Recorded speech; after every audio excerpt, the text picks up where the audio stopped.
Bitcoin mining एक multi billion dollar industry है। कुछ लोग कहते हैं कि ये दुनिया की 1% इलेक्ट्रिसिटी यूज करता है। माइनिंग से ही बिटकॉइन नेटवर्क सिक्योर रहता है, लेकिन काफी लोगों को अब तक ये नहीं पता कि बिटकॉइन माइनिंग एक्चुअली क्या है।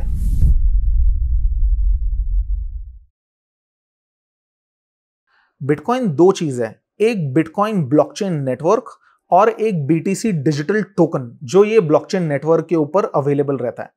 यही बिटकॉइन की ब्लॉकचेन के ऊपर टोटल 21 मिलियन बीटीसी यानी 2 करोड़ 10 लाख बीटीसी अवेलेबल है। ब्लॉकचेन को आप एक हार्ड ड्राइव की तरह समझ सकते हो और हर एक ब्लॉक को एक फाइल की तरह। बिटकॉइन की ब्लॉकचेन कंप्लीटली डिस्ट्रीब्यूटेड है और ये फाइल्स हजारों कंप्यूटर्स में एक ही टाइम पे अवेलेबल है। बिटकॉइन की ब्लॉकचेन का टोटल साइज लगभग 700 जीबी है, लेकिन बिटकॉइन नेटवर्क $2 ट्रिलियन से ज्यादा का वैल्यू को मैनेज करता है। इस हिसाब से अगर आप बिटकॉइन के डेटाबेस को देखो तो साइज काफी छोटा है, स्पेशली जब आप कंपेयर करोगे वीजा, मास्टर कार्ड या कोई बैंक से। छोटा साइज जानबूझ के इसीलिए रखा गया है ताकि जितने लोग हो सके उतने लोग अपने हार्ड डिस्क पे बिटकॉइन को रन कर सकें और उसके ट्रांजैक्शंस को वेरीफाई कर सकें। एक और रीजन ये है कि बिटकॉइन नेटवर्क जो है वो काफी सिंपल है अगर आप कंपेयर करो बैंकिंग सिस्टम से। बिटकॉइन नोड्स एक्चुअली सिर्फ कंप्यूटर्स हैं जो बिटकॉइन कोर सॉफ्टवेयर को रन करते हैं। पूरी दुनिया में 20,000 से ज्यादा बिटकॉइन नोड्स अवेलेबल है। यही बिटकॉइन नोड्स बिटकॉइन के नेटवर्क को सिक्योर और डिसेंट्रलाइज्ड बनाते हैं।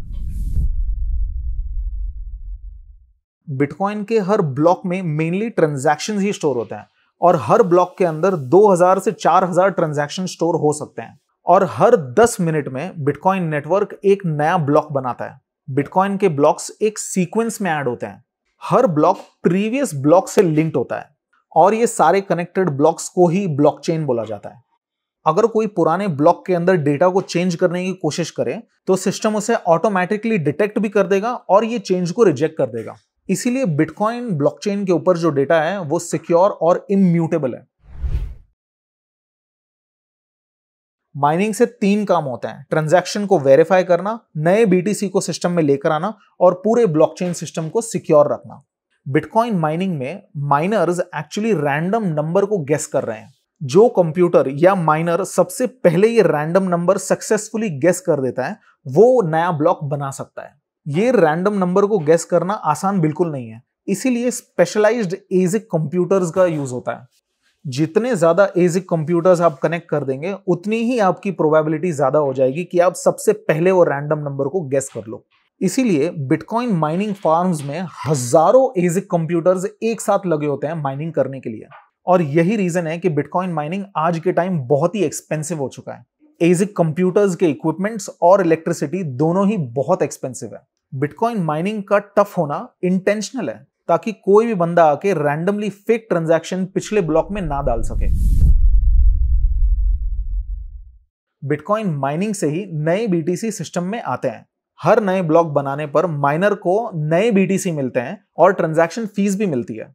बिटकॉइन नेटवर्क पे ट्रांजैक्शन फीस फिक्स्ड नहीं है, यानी यूजर्स माइनर्स को ये टिप देते हैं कि वो उनका ट्रांजैक्शन सबसे पहले ब्लॉक में डाल सकें। इस टिप को ट्रांजैक्शन फीस या गैस फीस बोलते हैं। गैस फीस पे मैंने पहले एक बहुत डिटेल्ड वीडियो बनाया है जिसका लिंक मैंने डिस्क्रिप्शन में डाल दिया है, आप उसे जाकर चेक कर सकते हो। बिटकॉइन की वैल्यू इतनी हाई है इसीलिए माइनिंग एक्चुअली प्रॉफिटेबल हो सकती है। एक बिटकॉइन को माइन करने के लिए अप्रोक्सीमेटली अगर $50,000 लगते हैं तो आज के टाइम में बिटकॉइन की वैल्यू $1,10,000 है। ये इंसेंटिव की वजह से ही बिटकॉइन माइनर्स एक्चुअली माइन करते रहते हैं। टोटल बिटकॉइन की जो सप्लाई है ये काफी यूनिक है। सिर्फ 2 करोड़ 10 लाख बिटकॉइन पूरी दुनिया में कभी भी हो सकते हैं। इस चीज को कोई भी कंट्रोल नहीं कर सकता। हर 10 मिनट में नए बिटकॉइन सिस्टम में आते हैं ताकि सप्लाई धीरे धीरे बढ़ती रहे। बिटकॉइन में एक बहुत ही स्मार्ट सिस्टम भी है, डिफिकल्टी एडजस्टमेंट। बिटकॉइन नेटवर्क पे जितने ज्यादा माइनर होंगे उतनी ही नेटवर्क पे डिफिकल्टी बढ़ जाएगी। बिटकॉइन नेटवर्क पे हाविंग नाम की भी एक चीज होती है जो हर 2,10,000 ब्लॉक्स के बाद होता है। अब हर ब्लॉक 10 मिनट बाद नया बनता है, यानी अप्रोक्सीमेटली 4 साल बाद बिटकॉइन हाविंग इवेंट होता है। बिटकॉइन के हाविंग इवेंट में जो माइनर को रिवॉर्ड मिल रहा है एक नया ब्लॉक बनाने के लिए, ये रिवॉर्ड हाफ हो जाता है। जैसे 2024 के बाद अब नए ब्लॉक को माइन करने के लिए एक बिटकॉइन माइनर को सिर्फ 3.125 बिटकॉइन मिलता है। ये रिवॉर्ड कुछ सालों पहले बिटकॉइन माइनर्स को 6.25 बिटकॉइंस मिलता था। अगर हम इस हिसाब से जाएं तो करीब 115 साल बाद लास्ट बिटकॉइन जो अवेलेबल होगा वो माइन हो जाएगा। अब बिटकॉइन माइनिंग इतना डिफिकल्ट हो गया है कि इंडिविजुअली बिटकॉइन को माइन करना आपके कंप्यूटर पे पॉसिबल ही नहीं है। इसीलिए बिटकॉइन माइनिंग पूल्स बन चुके हैं। यहां छोटे माइनर्स अपने कंप्यूटिंग पावर कंबाइन करते हैं और रिवॉर्ड्स सब मिल बांट के ले लेते हैं। सोलो माइनिंग करके बिटकॉइन पे रिवॉर्ड लेना काफी मुश्किल हो चुका है अब।